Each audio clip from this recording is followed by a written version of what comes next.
And here we are. Here we are. Yes. Live across the internet. Across the multiple places on the internet. We are live. I will wait to give that disclaimer until just a little bit later. Why not? Yeah. So in the meantime, show notes it is. Show notes it is. I don't know if you, there's like monsters banging at my door over here. I don't know if you can see this. Oh, I see. Yeah. Yeah. Sneaking on in. That's so funny. The door is not quite heavy enough. Not quite heavy enough, and nor is it secure enough. It's only got tracks on the top. I need some way to secure it down below. It's okay. Sneaking on in. All right. So here's the story. Tonight we have let's see, it's about mental maps and solving novel problems using them. There's a new model out of UC Davis. We're going to be talking about that potentially. And I say potentially for any of you who are watching live with us now. I am having internet issues today. It appears as though the cold has shocked the wires outside or something. I don't know exactly what's going on, but there is a there's let's see, what do I want to say here? There's corrosion on the wires, and we know this because the community that we're living in has said somebody else sent a tech out to figure that out. And they haven't replaced it because not enough people complained about it, apparently. Internet, not a big deal for everybody. So now I am being the big deal. I will call them every day if I need to say, hey, get this problem resolved. And because it's like unacceptable. Anyway, all that to say, it has been dropping out. Like, I'm not even joking. It dropped out like 10 times in 15 minutes. It was bad. Wow. I can't even believe we've been talking for this long then. Yeah, I can't either. Yeah. You and I were on about 3 minutes before we went live here. So we'll see. So look, here's what we're going to do. I think if I'm having internet issues, we're still going to do the show notes up front. We're still going to prep for the show like if we were going to do the normal show. I think what happens if we can't, for whatever reason, get to the point where it is stable quality by the 30 mark. We are recording a little bit later tonight too, so maybe that'll help. I don't know.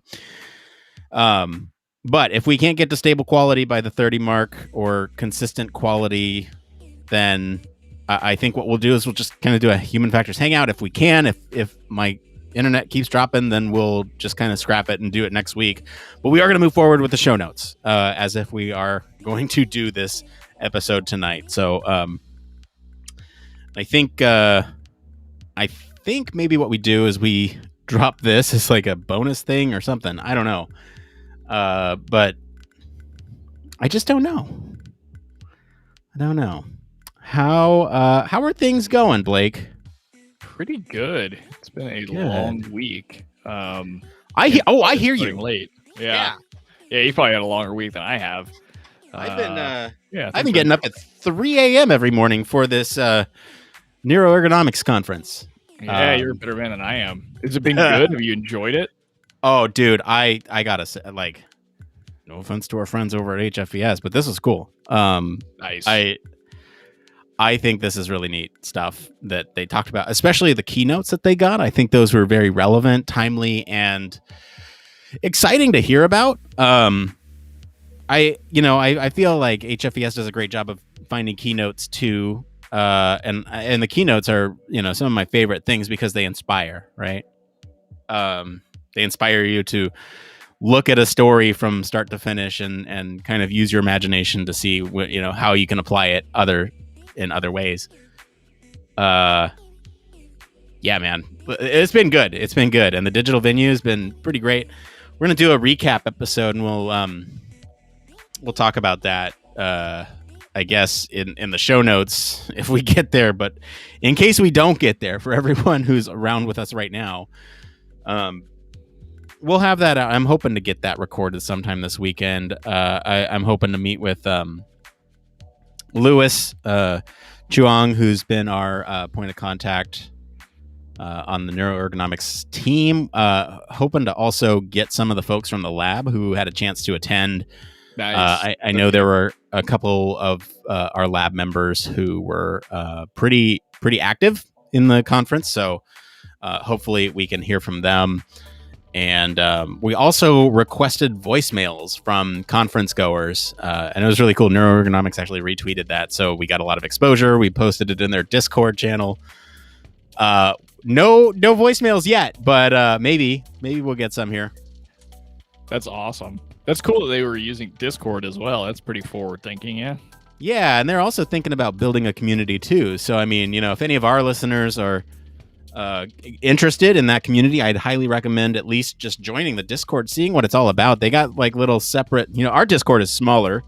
Their Discord has about 400 members, just about. And it's pretty cool because they have, little sections of places where you can just talk about certain topics. And I don't know how, like, I genuinely don't know the effectiveness of a tool like Discord for collaboration efforts and building community building, like just from our experience. But that's not to say that you shouldn't try, and it'll be interesting to see, if they foster that community, to see where it grows to.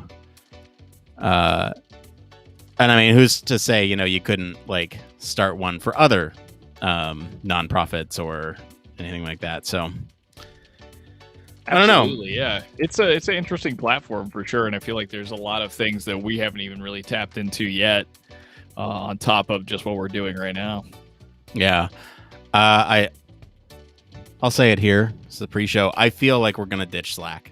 I just don't feel like it's been active enough. Engagement is so much more on Discord. Yeah, and that's where we do our lab stuff too. So it's like, the engagement is really high on Discord. But we'll again, we're A/B testing the two communities. It's not like we post one thing and one, like, anyway, with anything that we post through the official podcast or Blake or myself, we duplicate it across both platforms. And the engagement seems to be higher on Discord. So I think that's where we're gonna go. But yeah, that's, it's unfortunate because there are some really great people in the Slack that don't have Discord nor want to get it, but it's the way the cookie crumbles. So to speak. All right, I have some intel that we need to get to. I see you chugging away at the little blurb while I blab. Yeah, it turns out there's a lot going on in this study. So there is. Oh my goodness. Let's see here. So I'd like to talk about the difference between mental models and mental maps.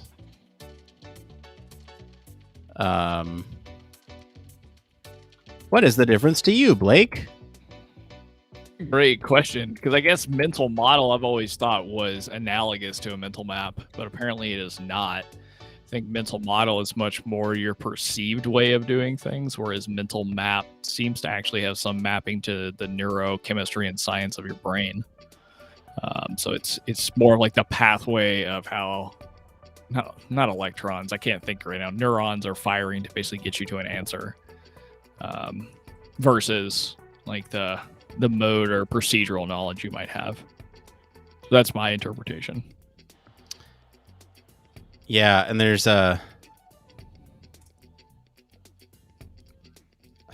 with mental models, it's like the map is not the territory is one of these points that we want to bring up, right? It's like the map of reality is not reality. Even the best maps are imperfect.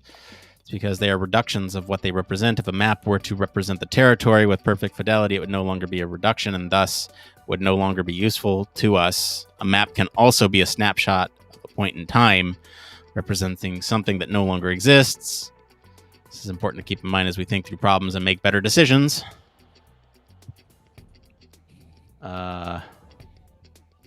I'll be honest with you, Blake. I've been struggling all day with what to cover on this one, and yeah, it's tough because this one would have been honestly, this would have been that could have taken a week to get through because this is like going through like a longitudinal study of some of what's gone on in the previous world of mental mapping, or in mapping in general, and then talking about some of the implications now. And I think from my perspective, understanding some of the previous research would have been probably helpful in terms of conversation. Now, there's some cool animal models they've got in here too that usually are interesting to talk about the pros and cons in terms of translation. But yeah, there's a lot here, and it is cognitively intensive for Friday at 5 or Thursday at 5. Thursday at 5. It's not even Friday yet, Blake. Yeah.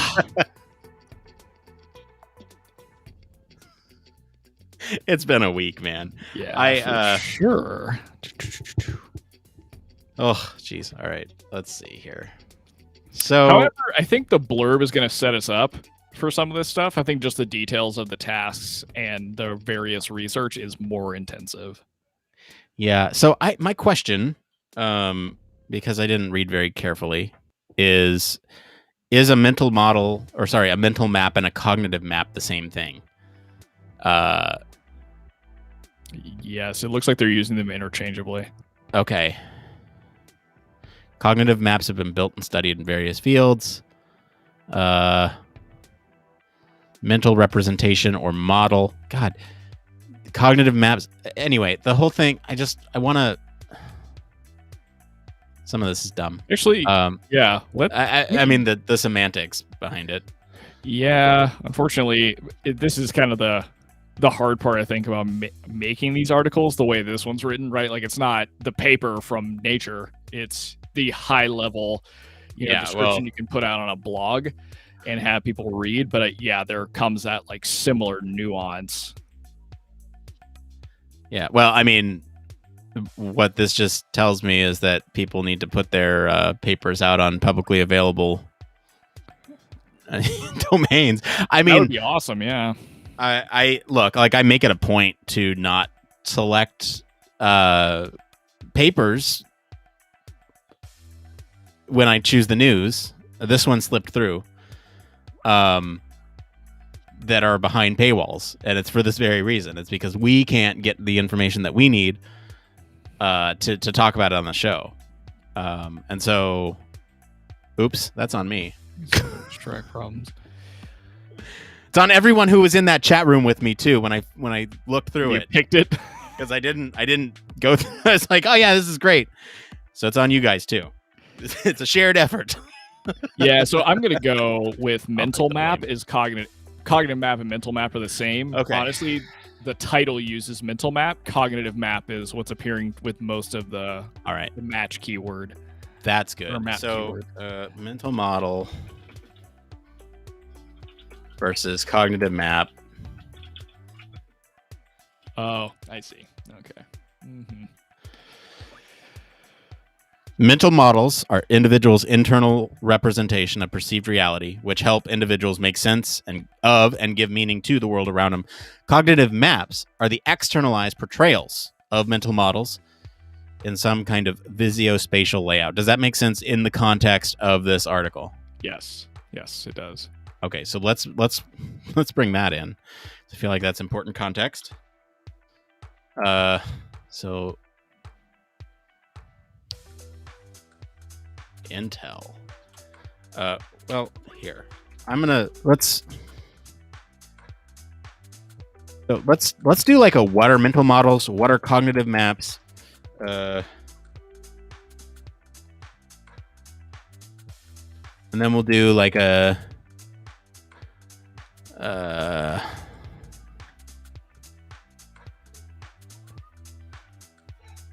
cognitive maps.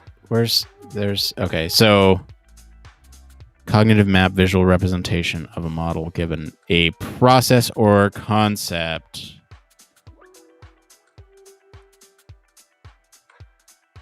Okay. Okay.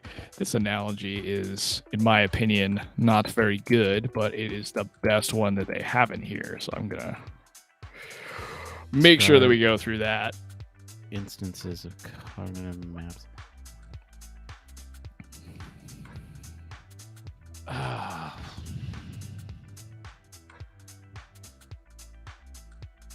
I am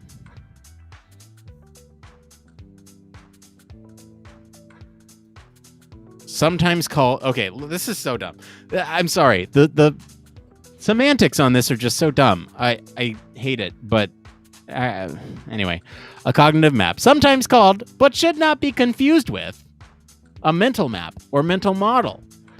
Well, that's the worst right there. Because isn't there some clear distinction between map and model? Oh my god. Wikipedia. This is the best. Type of mental representation which serves an individual to acquire, code, recall, store, decode information about the relative locations and attributes of phenomena in their everyday meta. This is why we do the podcast, Blake. We aim to make this simple for people to understand, but that means that you and I have to go through some growing pains to make sure that we get this right. Yeah. So what you might think about, because although in my opinion it's a shit analogy, but I brought up the wine analogy they brought in. It's just because it's like I respect the effort they've put into it, but it's not enough to bridge the gap. But I think for you and I, because we've read these things before, we've read scientific papers, our audience is very based in some psychology and human factors, it might allow us to connect the dots. So just to like give a preview of it. So it's talking about the human brain. If you think about walking into a wine store, you're not having like this fixed list of wines and wine values in the store. Instead, you're able to kind of map out, let's say you've been to this particular wine store before and you remember buying a bottle of wine. You maybe remember where that location is, not like anything else really specific about it. You may not even remember the name. So it's kind of like using your past experiences in some ways to create these abstract, multidimensional space, quote unquote, maps that you use to navigate your world. Mm. That's the best way I can put it. I saw that analogy too, and I was confused by it. Yeah, I've had to like massage it to get it there. Oh no! Now this is interesting. I actually don't know if Nick has lost internet connection or not, but just in case that he has, so something that him and I are struggling with are cognitive map, mental map, and then mental model. Yeah, I think Nick is gone, so we'll just be hanging out. So I'm going to pick up where he was working through. So I don't know if we have social thoughts for this week, but we do have a story where we're really focusing on kind of the previous work that's been done on mental maps and the things that are kind of associated with that, which is really cool in terms of the previous work that's been done. Hey, there he is. Well, I warned everybody. We'll see here. We're gonna. That was the first time in 20 minutes, though, so I still don't want it to happen in the middle of the show. So we'll see. Where was I at? Cool. We Mateo, wonderfully as always, has dropped us a resource from Nielsen Norman Group, actually, that is a better kind of representation of cognitive mind concept. So let's see what NNG has to say. All right. Oh, they actually have a nice... Oh, my goodness. Nick, you're going to laugh. So cognitive map is any visual representation of a person or group's mental model for a given process or concept. Using the word that we're... Map is a visual representation. That's what it says. Is that any okay. visual representation that leverages a mental model? Is mental model what's going on in the head, and mental map is what's going on in the world? Is that? Yeah, I think that right. that's making sense, because even in that wine analogy now, it's talking about spatial display or spatial mapping. Then let's say that then. So here, we'll just write it down. So models equal mind. I feel like I had this exact discussion in grad school at one point too. I'm sure you did. I think we all probably had it. Map equals environment based on models, right? Yeah. That manifestation. Oh, this is actually quite a good article too. And here, okay, hold on. I'm gonna drop this down here in the Intel section as well. I'll just like title it NNG because it's from that article. Actually, I might read this later because this is quite good. NNG resource. This does give us a nice definition. Mateo, thank you so much for that. I don't know what we would do without you. All right, so we got cognitive. Oop, no, thank you, sir. Cognitive maps. Oh, did Nick disappear again? Oh, it seems like he may have. That's okay.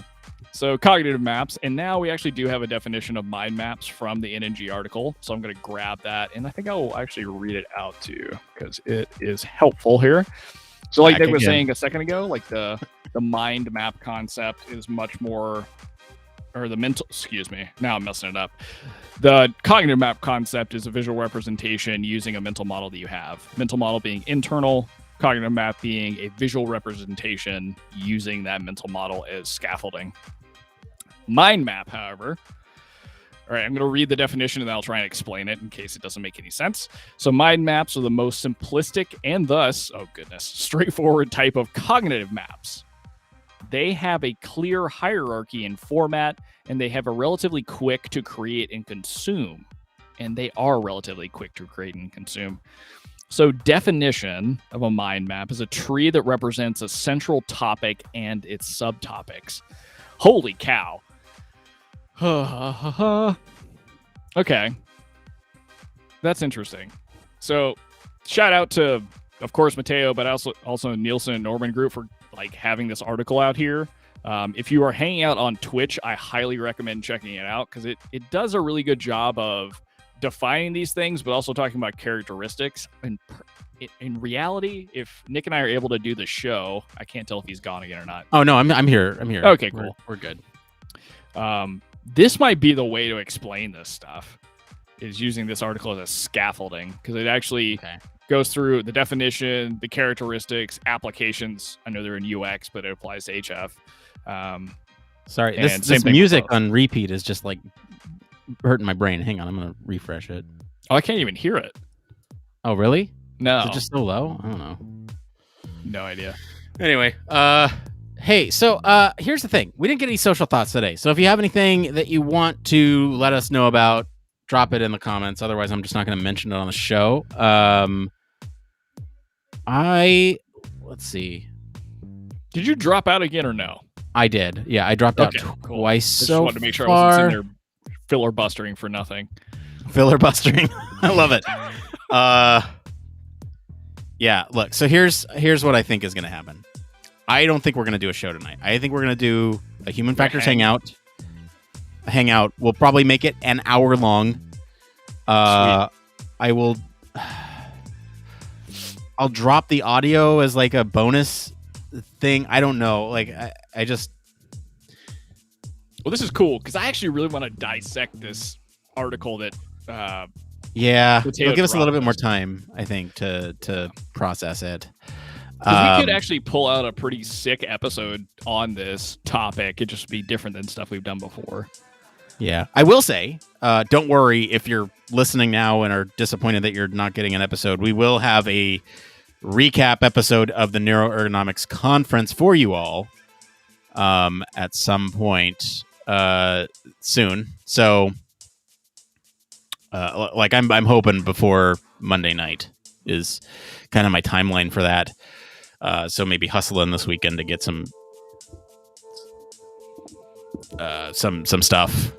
Hey, by the way, if anyone is watching or listening and has gone to Neuroergonomics Conference, or if you are watching and listening and haven't gone to the conference yet, they did open up registration to everybody. You won't benefit from the live aspect of like being there with a bunch of other people, but you can still get access to all the stuff. There's free registration available to everybody. So go out there and register. You get to see all the talks and everything. You just don't get to interact with everybody live. So it's kind of cool that they're doing that, making that knowledge freely available, and that's something that you and I, Blake, always advocate for, as Absolutely. evidenced by this article. And so I think that's really awesome, and think a lot of conferences can learn from that model. But I will say, if you did go and you want to let us know about your experience, head on over to our website, SeamanFactorsCast.media. In the lower right-hand corner, there's a little microphone. You can leave us a voicemail up to 2 minutes long.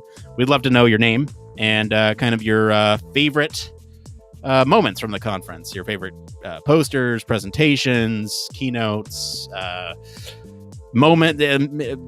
networking things, what worked, what didn't work about the virtual venue. We'd love to hear it all. So if you're listening and want to drop us a line, so to speak, please do that. Yeah. Excellent. All right. Cool.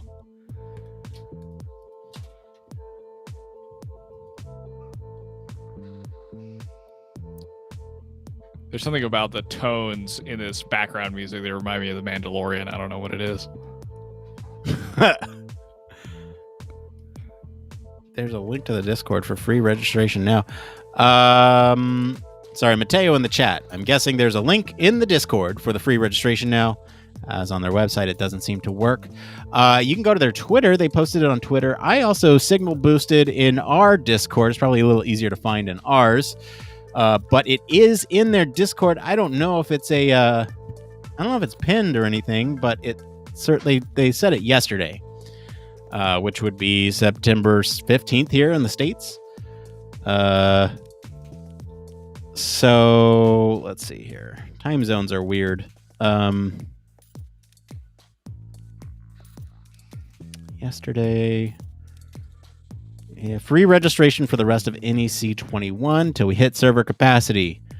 Tell your colleagues, retweet, promo code guests at symbol NEC 21, capital NEC. So,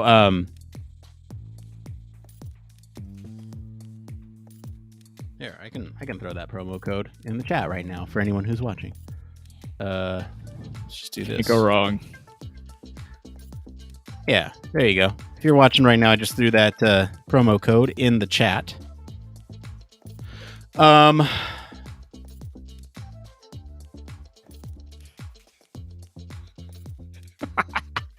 Nick, you're not going to believe this. What do I maybe not you believe? will. I don't know. So I'll read this for you, and then we can dissect it. Okay. Cognitive maps, mind maps, No! and concept maps look and feel similar. This similarity causes confusion. No, really? They are three different ways of visualizing a mental model. Now there are 3 of them? Yeah, now there are 3 of them. Exactly. It's getting out of Okay. hand. So there you go. I mean, that's the reality of it. Now, if UC Davis has gotten a different interpretation of what this is, I don't think they do. I think they're Okay. trying to say that you can apply this to novel situations with very little exposure. It's funny because I love psychology for some of the complex topics that it tries to tackle. And I love it for its operational definitions, but there are a few things like this that exist in the realm that can be very frustrating to figure out what the nuance between them is, especially if they're used interchangeably. Yeah. Okay. So everyone watching, we are nowhere near prepared to talk about this story tonight, and my internet is giving me issues. We kind of expected that from the get-go. So there's not going to be a show tonight. Stick around. We're going to hang out for at least another half hour. We'll kind of just chat.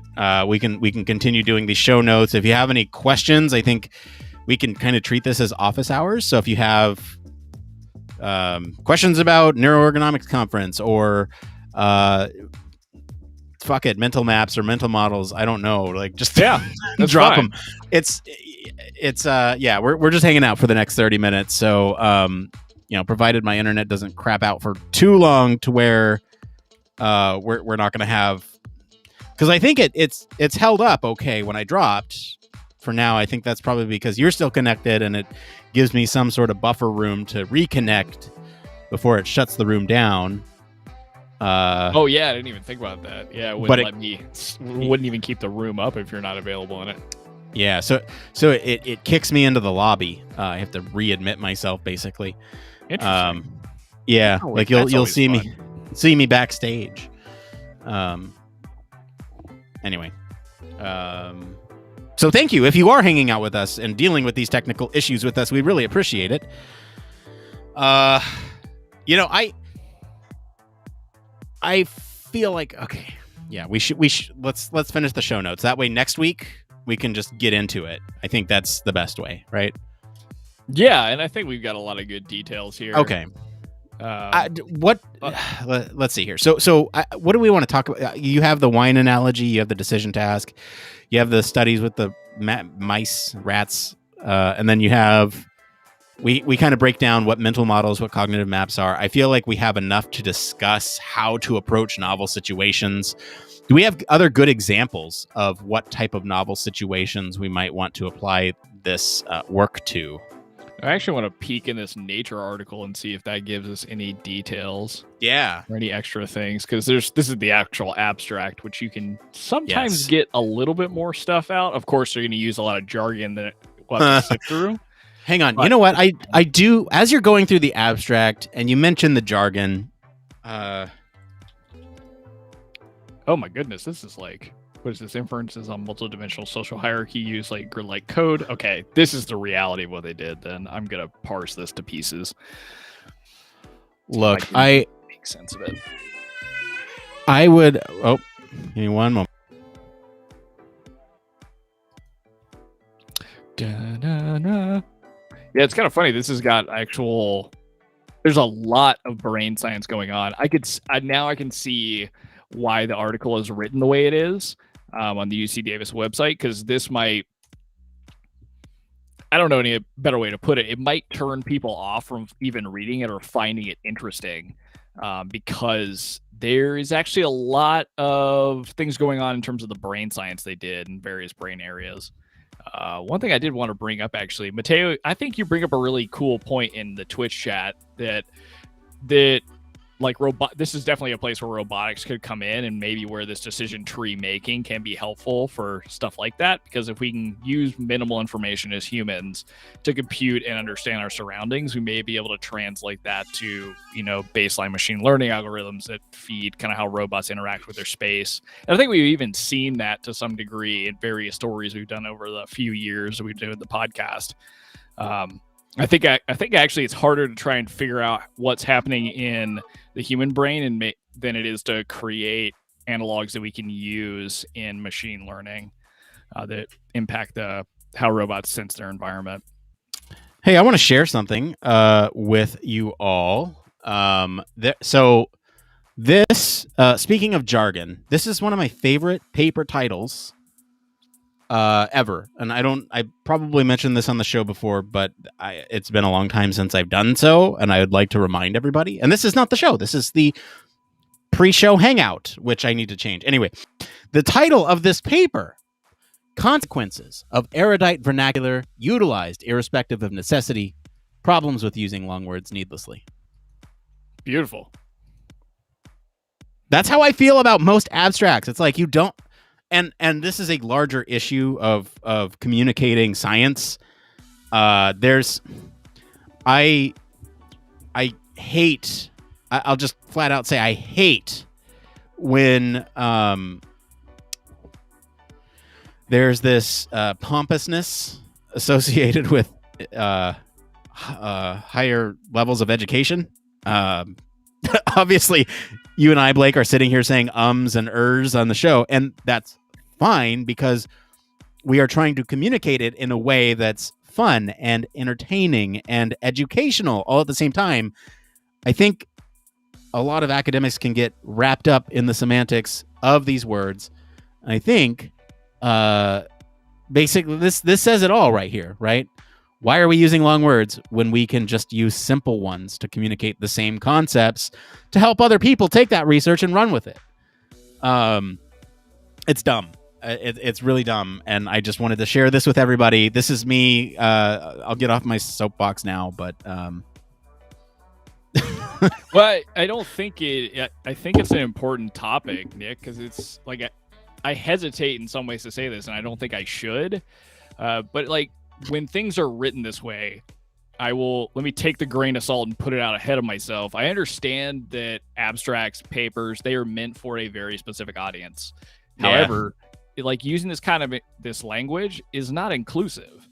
And this kind of stuff should be very much, you should be able to put it in terms that people can understand without all of the context. Now, I understand that for neuroscience, for lots of disciplines of science, engineering, whatever, you do require context. But again, this comes down to we're not able to provide papers at scale in a way that a lot of people can read them without having to, have a membership to a newsletter or whatever. Hopefully over time we see that change as we get older, but it's an issue. Well, also, what happens when you use big, complex words is you have the fucking anti-vaxxers over here going, oh, look, see, this really smart person said this thing, and they misinterpret what they're saying because they didn't say it plainly, and it's confusing to people who don't understand science. Anyway, do your research, right? Yeah, and I think when things are written like this, it's just tough for our society as a whole because we have such limited attention spans. Like this, nobody's going to be paying attention except for in your niche place. It's tough. Oh geez, there was a great thing I saw the other day. What I see that was do your research prompted me to look this up. Let me just look at it really quick because it's worth mentioning. It was let's see here. It was my cousin's friend. My cousin's friend took the vaccine, and 2 weeks later, boom, he got bitten by a moose. Do your research. And good old moose.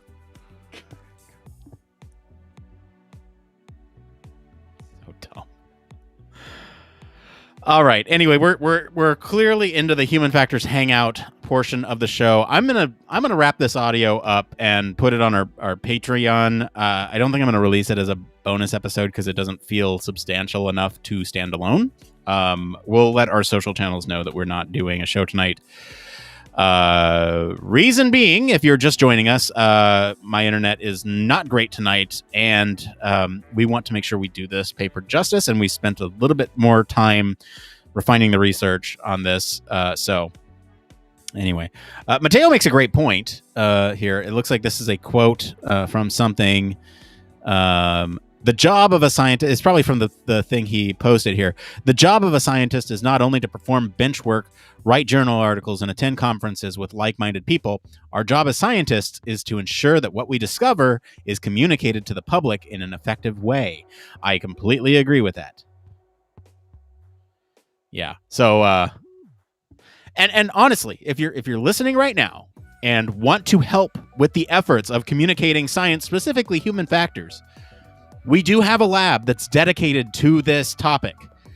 We are currently investigating different ways in which we can communicate with people through experimental methods, right? So we're doing blog posts. We are engaging on social media. We're creating communities. We are streaming on Twitch and YouTube and Twitter and everywhere to help get the word out about human factors, to help engage with others, to explain the science behind some of the things that we encounter every day.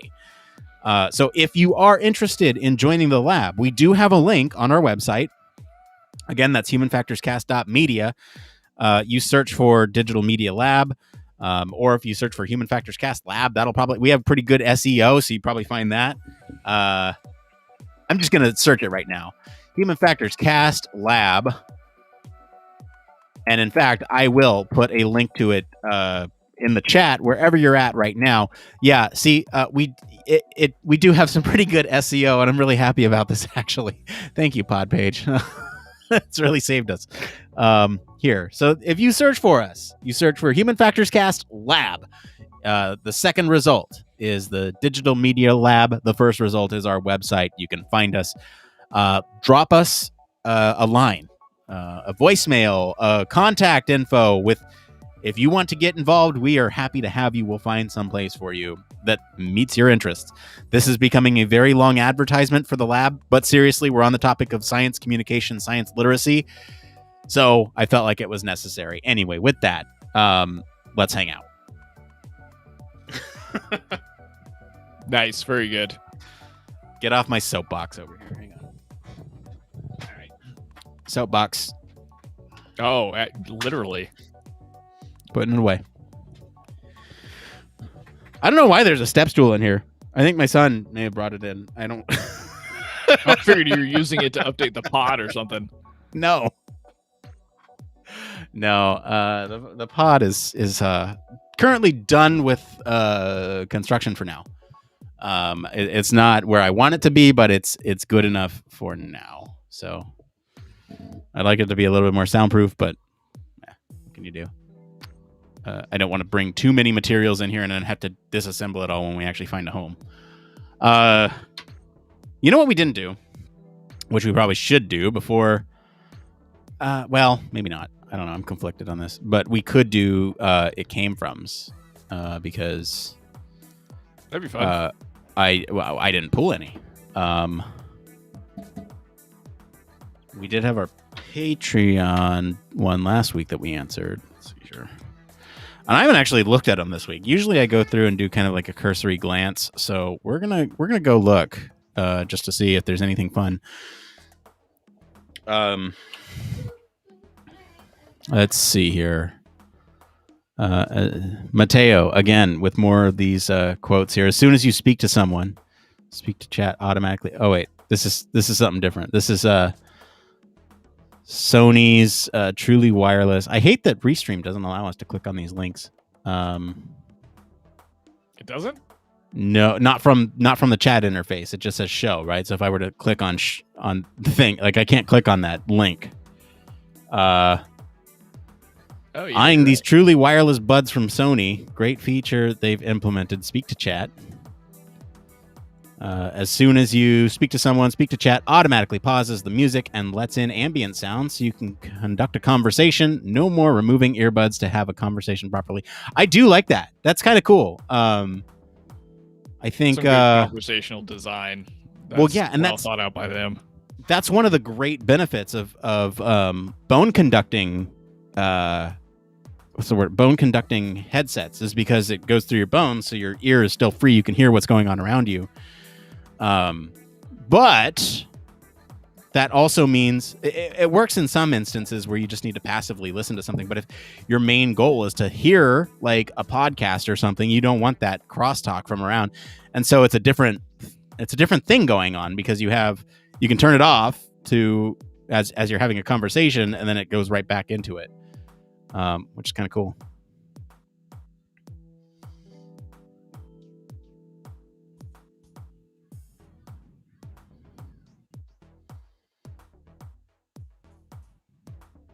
Oh, they actually have bone conducting sensors on these Sony headphones. Sony headphones. Man, Sony coming in with the powerful consumer electronics release. That's awesome. Dude, Sony has been killing it over the last week. I don't know if you saw that PlayStation showcase. No, because I refuse to watch anything PlayStation. Dude, man. Because I can't get a box. I'm not gonna get stoked on stuff that I can't do. I'm already searching for a box because Knights of the Old Republic remake. So my Revan lightsaber here, getting good use. And then what else? The Wolverine game, Spider-Man 2. There's some other good stuff. Horizon Forbidden West, God of War. So many good things. Man. I also that? Go ahead. I was just gonna say I also don't have a PlayStation 5, full disclosure, so I mean we're all in the same boat there. Yeah. I was looking the other day and like I almost bought one for a stupid amount of money.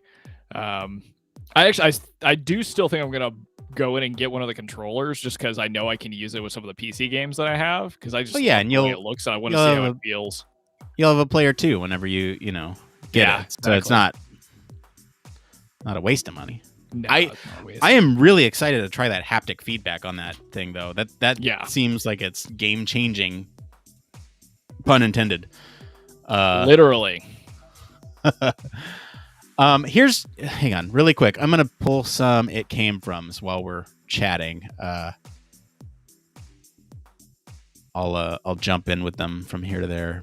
But yeah, I'm really excited about PlayStation. I'm still very excited about cloud gaming, and I wish all this stuff was coming to Stadia and other cloud gaming platforms, because I think it's insanely convenient, especially when you're on the road and you need to go to a hotel room and you don't want to bring your whole PlayStation. You can just bring a Chromecast and just get in on it, and it's there. I still think cloud gaming's the future, but boy, oh boy, Sony's killing it. Yeah, All right. for sure. Let's see here. Lots of HCI ones. That's cool. Let's see. I'm gonna back up. We did Thursday, September 9th. Okay. Multi-tenant application navigation. No. Macy's e-commerce. No. As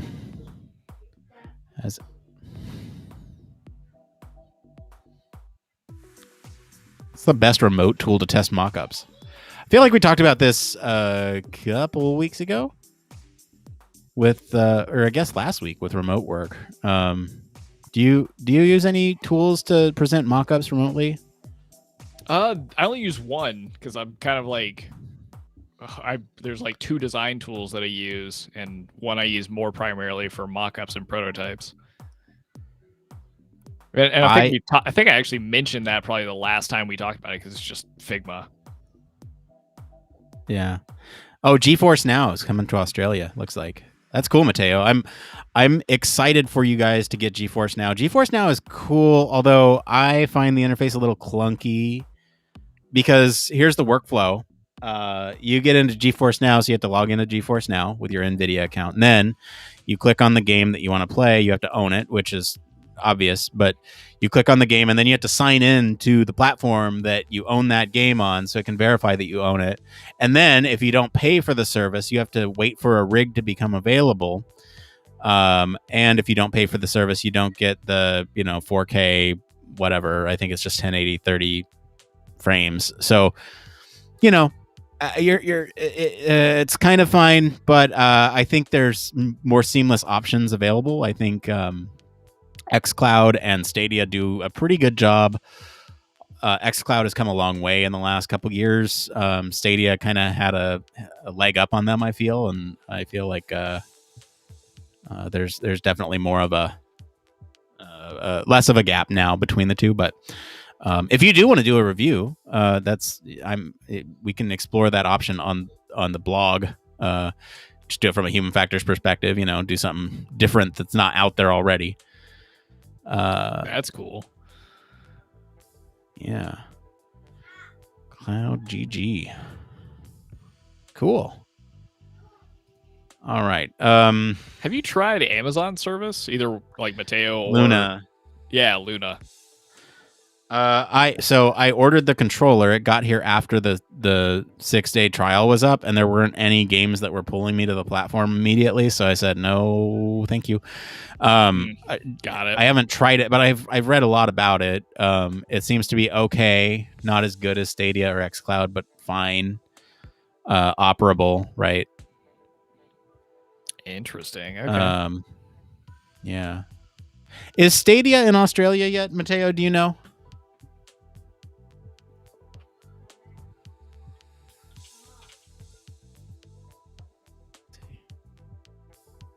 If Stadia is in Australia, they released in a bunch of other countries. If you want a referral code, we have one for the podcast. I can send you.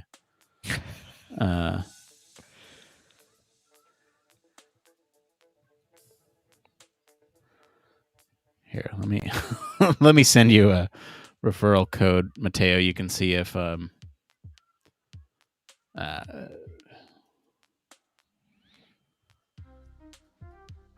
So I actually never heard of this GeForce Now. It actually seems like a cool service in some ways. Oh, not available in your country. That's a bummer. That's just no fun. Hopefully it won't be too long. Yeah. Well, as soon as it becomes available in your country, Mateo, I'll send you a little linky. Maybe by that time they'll have made like leaps and bounds on stuff they provide. See, Cool. Stadia's fine. Stadia's fine. It's the library that people complain about. Yeah, and I totally get that. I mean, the service itself is pretty incredible. Yeah. I even tried buying games that I did like. They're just not ones that I play all the time, or when I get the moment to actually play video games. It's not like Doom. So Let's see here. I'm reading more of these it came from. Odd situation where the feedback of one stakeholder holds the most weight out of the others. I'm in a new predicament on my latest project, and I was hoping to get a second opinion on this. I finished the second round of initial stakeholder surveys and have gotten some amazing comments in the surveys. The client has already provided a previous unused design in their interface, and I included questions about it in the surveys. Basically wanted to know in so many words why they had a previous design, what was it for, why can't they just use that?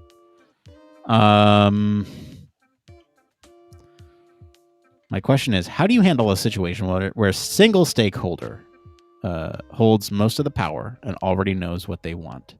I think that's a good question, and I would like to pull that one. What do you think, Blake? yeah, I think it's a good one. We'll have polar feedback on it too. I have a feeling. Oh, do you think that we'll have some polar feedback on it? Or not, polar is probably the wrong word. My brain is mush. We'll have different perspectives on it for sure. Yeah. I don't know. We might have the same perspective. I love it when we disagree, though. I do. I think it really... Yeah, it always helps. Little banter. Little banter. Looks like Luna. Amazon Luna is not available outside the U.S. So does it have any like cool games on the platform? I feel like I've heard zero about Luna. Look, like they stealth announced it and like stealth launched it almost. It feels like, really? And it just it's there. To me, it's like an open beta, and I think Google Stadia would have came with much higher praise if they came out and said this is a public beta instead of saying we're launching, because Final product. They kind of, and Google, they do all the the improvement over time, and so people were expecting this massive this cloud-based gaming with massive capabilities right out the gate, and priorities change, roadmaps change, and it just wasn't that. And so it kind of got off on the wrong foot. But anyway, Luna I feel like is being very quiet until they have something to report. I feel like you'll see Amazon Game Studios native games on there at some point, and that might be a draw, especially if the MMO is successful, which it sounds like it is. Nice. Did Luna launch after Stadia? Yeah. Yeah, they may have seen how things went with Stadia and then made a different decision. Oh, I'm sure they did. That's very smart. Yeah, because you're totally right. Like, I think if expectations had been set differently for Stadia, we would all be a lot more forgiving, or the community would have been a lot more forgiving. Here we are, back to messaging and communication, Blake. Yep. Because wasn't that also a big snafu, like getting the stuff to people who had? Yeah, that's right. Yeah. So like because you were like a day one or whatever, and you had special access, and they were having problems getting things delivered on time or whatever. Yeah. Let's see here. One from the Human Factor subreddit. Cool. How to break into the field of human factors. That's not one you hear often. What would be a good path for someone with a computer-aided design background to take in order to become a human factors engineer? Is human factors always a higher role, or are there entry-level roles? I have a bachelor's in product design. Would I need to get a higher education?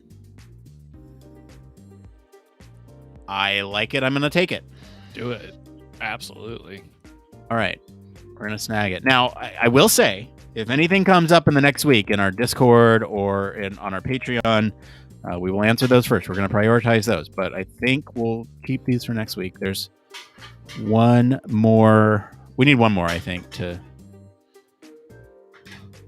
Let's see here. Someone's throwing cans on the other side of this. Protest. Yeah. They're protesting my streaming. let's see here. PhD in HCI. Or actually, Yes. hold on. Oh, yeah. PhD in HCI.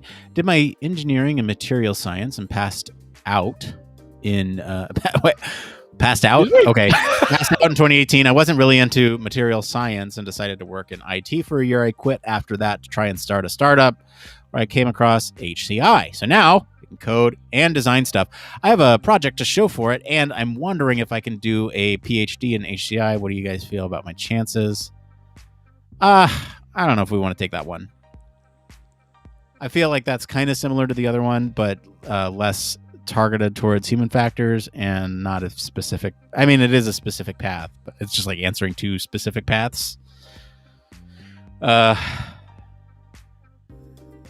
I feel like, I mean, that one, I have a hard time with both of them, but the HCI one, right? I mean, if we're not going to answer on the show, I'll just answer it how I would now. Do it. Really, it comes down to if you can already do the skills, like, do you really need the PhD for the job you want? Are you seeing like a lot of people with PhDs and specifically HCI, or can you sell yourself enough to get you the job that you're looking for? Sounds like this is a super ambitious person too, if they're like, you know, getting their feet wet in a bunch of different things, basically trying to start their own startup early on. So I don't know. I mean, if you I would say if you want the PhD, you can probably get your foot in there, especially if you have like skills to show for it. It would just be finding the right program that, you know, speaks to you, I guess. Yeah, I agree. There's... Oh, and there goes Nick. Hey, there he goes. Mateo, I always forget that you're one of the few, the prideful and the few with an Xbox, and I'm hardly ever on there, or else I would just add you, because I think I've like thought about this 100,000 times. I just so rarely get on. But let's see. I wonder if I can actually put your... Nope, I can't put any of your chat stuff up here. This may kick me out, so if it does, thank you all for hanging out with us. Nope, there he is. Excellent. So, internet problems. It's fun. It's a good time. Fun stuff. I'm glad we didn't record wonderful tonight. time. It would have been a nightmare to edit and post. So, sorry. I was reading something and I realized halfway through that I got kicked off. I don't want to interrupt if you had something going. No, I was talking to Mateo about Xbox. Okay. This one here, categorical differences in job roles from the HCI subreddit. What is the difference in work and results in products in roles such as UX designer, UX engineer, UX designer, UX writer, project manager, product designer, and visual designer? Some colleges have specialization in computing, industrial design, psychology, and digital media. Aren't they all the same? P.S. I graduated and worked in finance to move into content writing, so social media, blogs, emailers, which is delivering simple solutions delivered by the client in an interesting way. This sounds like someone who's looking to write a job position to me. But I think it's important to talk about it. And I almost want to bring this up. Do you want to talk about this one? We can do that. Okay. I'm down. All right. So let's grab that one. They posted across HCI and user experience. So I'm guessing they are looking for a lot of targeted feedback. So, ooh, this is actually kind of another thing that, of course, Mateo has dropped knowledge in this chat all night. But he's actually bringing up that, I guess, the university, let me get it right, Iowa State University's Department of Industrial and Manufacturing Systems Engineering. That's a mouthful. Looks like they have an entirely new facility that's focused on enhanced learning and research lab spaces where industrial engineer students can gain knowledge to design tomorrow's innovative, nimble, and intelligent processes. If you're interested in systems engineering and the intersection between human factors engineering or human factors psychology, that could be a really cool place to kick off and enjoy some technology fun. Because that's it. If that's a new program, they're hungry for great applicants. Yeah. Let's see here. Any other bangers in there? I'm looking. I have to say, I feel like you've come across some pretty good ones, considering. I found a great one that we can't talk about. Oh, great! Yeah, that's absolutely fun. for one reason or another. Let's see here. And maybe I'll ask you afterwards. See if you have any insight on it. Let's see here. Question about scalable but easy to understand object access in RBAC system. This is not. This is a complex question. We like the easy questions. How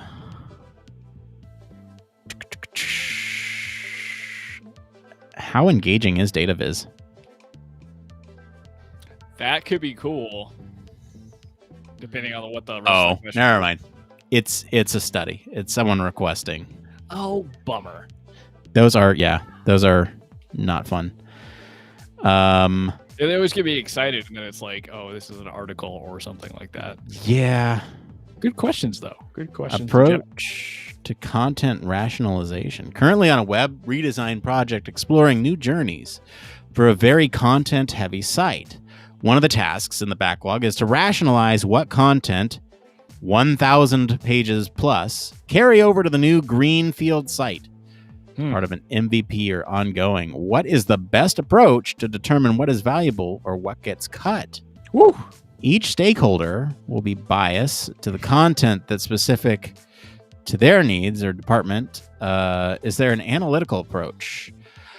Man, that is a tough question, and I don't feel necessarily like it's worthy to answer on the show, but I'll answer it now. It's like you. Do it. Give them a research plan. I mean, like, I hate giving people research plans because that's what your job is. But what I would do in that situation is I would take a look at the 1,000 top most visited pages in, like what content do you want to bring over? Well, you determine what the threshold is as a researcher. Is it the top 1,000 pages? Is it the top 2,000 pages? Is it, what is it? And then you mark that threshold. You look at Google Analytics if you can, and you say, okay, what are the top 1,000 pages? And then you build an information architecture around that. And probably already exists to some degree. You might need to modify it, but that's the approach that I would take.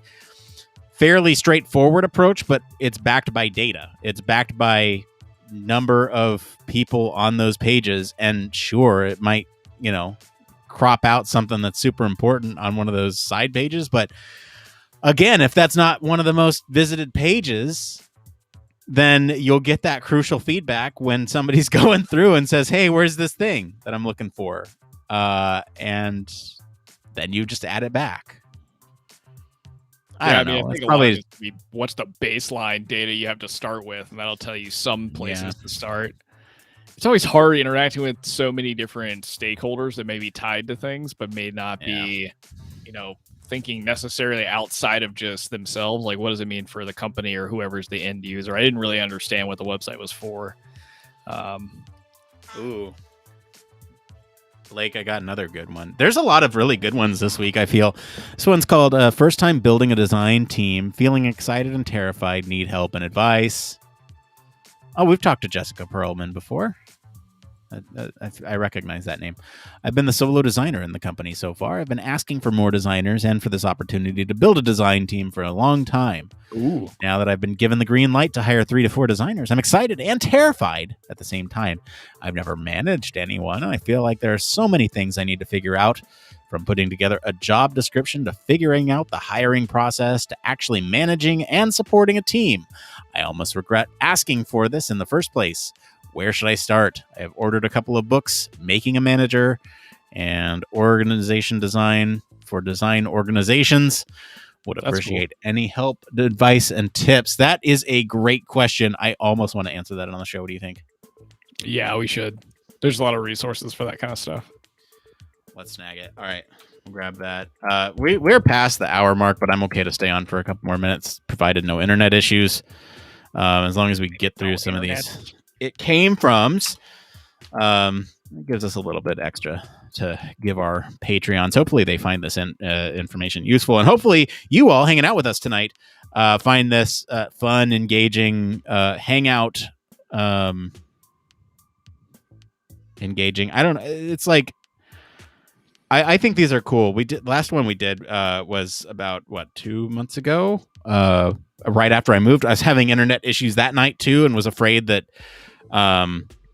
the show would not go on, so to speak. And so we had Rose Figueroa on the show with me. We talked about some fun, interesting things like what was it? The Virgin Galactic space flight was right around that time. Yeah, there you go. Yeah, so there's some fun, interesting things that we talked about there. Who knows? Maybe we should just try and schedule one of these, monthly or something. Yeah, I struggle because I do want to put out that weekly content, or else we there's some things that don't make it quite worth it for us to keep doing unless it's a weekly basis. But I think, yeah, as a supplement, it could be fun, right? Yeah. Or at the very least, we could start opening up our voice channels on Discord and get in there and just do something. Yeah, that would be a good one too. It's like the spaces on Twitter or whatever they call them, and it could be fun. This one's a good one too. Oh, shoot, these last two are really good. So I'm at the last two here. I'm going to read them. You let me know if you want to talk about it on the show. First one. Help with justifying how a UX course could help or would help with my current role. Signing up for a UX course. My current role is working with proposal graphics, process, and architectural diagrams. I want to pivot my role to UX instead of being a proposal graphics designer and give that up completely. My boss is behind me taking the course, but wants me to be able to justify it to higher ups in order to get the company to cover it. Since I'm not really super familiar with UX in general, does anyone have exposure to both kinds of work? Can you help me? With some bullet points. God, I wish we could just call these people. Because there's so many extra questions that I want to ask in order to provide the best answer. But I think that's a great one. I think that could be really fun. How do you transition within a company that maybe doesn't have UX and you have a supportive manager? Yeah. Pretty sick. That's, yeah. Well, now that I'm looking at it, I'm like, I don't know anything about process architectural diagrams other than I still think there's value though in it's like how you can pitch to upper management or to your manager. Justification kit. Yeah, basically, how do you provide rationale for continuing education? We'll okay. I'll throw it in the bank of it came froms. I always like to have more it came froms than we need, just in case. Yeah, looks like Mateo's got to get out of here. Thank you so much for coming and hanging out, giving us all these amazing resources across the board. Thanks for the wonderful chat, sir. Appreciate always a pleasure you hanging out with us. Solid commitment to the human factors in the design process can be critical to a medical device's success. Ooh, that could be fun. I feel like I need to send that to Elise because she just started doing some medical human factors. Speaking of Elise, one of our, my mind's all over the place. Our news roundup this week. I don't know if you saw, Blake, but our news roundup this week had a special shout out to a couple folks that we've had on the show before. Cool. One of their research articles came up, and actually didn't come up in any of my feeds. Barry Kirby of 1202, the Human Factors podcast, recommended it to us. And it just so happens that the authors of this article, we have interviewed 3 of them on the show before. Oh, wow. Okay. Which is where Elise comes in. So hang on, I'll just show you. So using flow disruptions to understand healthcare system safety, a systematic review of observational studies. We had Tara Cohen on that one, Murteed Alfred. This is where she was working with Matthias in Germany. That's amazing. Wow. Yeah. So you can check out our past interviews with some of the authors. If you check out our website, our news roundups, we've been posting them over here, and with little shorts here, so you can just listen to them if you'd like. Very, very cool. Yeah, I'll have to poke her about that because that was a really cool experience for sure. Yeah. It's super cool. So I always love when we can give a shout out to folks that have been on the show before. It was cool because I was looking at I was like, oh yeah, okay, we got one author. We could just post the interview. Oh, 2 authors. Wow. Oh, 3 authors. Wow. It's like Christmas, Yeah, it's funny. There's a couple of other papers I know of related to that topic that she did previously with Dr. Catchpole that we can't get, for whatever reason, we can't get one of the other authors to come onto the podcast, but it would be really cool to pick their brain about that experience in grad school, really? Working with Cedars-Sinai and doing kind of pseudo embedded hospital work. That stuff is, I don't know, it's very intriguing. Fun to listen to. All right. Last it came from, and then I think we'll wrap up and get out of here. This one here. How do you organize user feedback? Early stage startup. I work for a really small startup and we are just getting new clients on our beta. I've been organizing user feedback in different ways as we were doing research, but I'm trying to find a better process to organize and prioritize feedback since it's starting to come in through different channels, like sales teams, account executives, technical onboarding specialists, etc. Has anyone found a good process?